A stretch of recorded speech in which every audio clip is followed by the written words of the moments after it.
কি ব্যাপার বাবা, এত রাত হয়ে গেছে, তুমি এখনো ঘুমাচ্ছ না কেন? ঘুমানোর জন্য তো আমি চেষ্টা করতেছি রে বা, ঘুম আসতেছে না। সেই বিকাল থেকে একটা বিষয় মাথার ভেতর ঘুরপাক করতেছে। কি বিষয় বাবা, বলো তো। এই অফিসারের এত অনুরোধ করলাম, এত গুলান টাকা সাধলাম, নিল না, রাজি হইল না।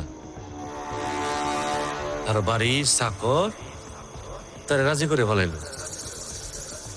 এইটা কেমনে সম্ভব? হ্যাঁ বাবা, বিষয়টা নিয়ে আমিও ভাবছি। তবে আমার মনে হয় কি জানো, ওরা তো আসলে নিচু জাত। হয়তো অফিসারের কাছে গিয়ে হাতে পায়ে ধরে রিকোয়েস্ট করে বলেছে যে আমি তো এতিম, আমার তো বাবা মা নেই, ওনারাই আমার শেষ আশ্রয়, আমার মুখের দিকে তাকিয়ে হলেও কাজটা করে দিন। আর তুমি হলে তো সেটা করতে পারতো না, তাই না? ওর লেভেলই তো অনেক নিচু। এটা অবশ্যই তুমি ঠিক কইছো মা। আমার পক্ষে তো আর ওই অফিসারের হাত পা ধরা সম্ভব না। সেটাই। আর তাছাড়া সে আসার পর থেকে একটার পর একটা ঝামেলা পাকিয়ে যাচ্ছে।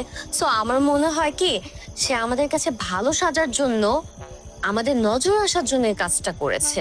তবে রিজন যেটাই হোক না বাবা, আমাদের জন্য কিন্তু ভালোই হয়েছে।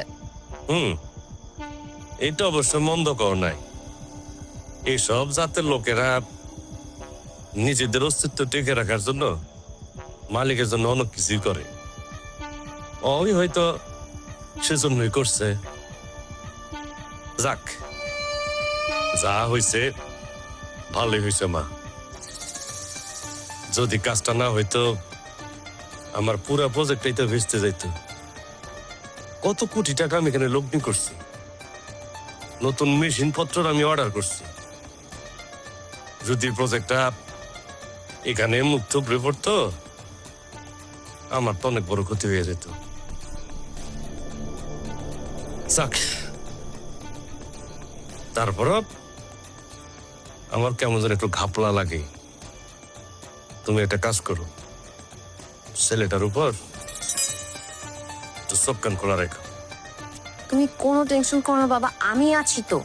এখন যাও, বৃষ্টি পড়তেছে বাইরে, তুমি ঘুমাইতে চাও, আসো।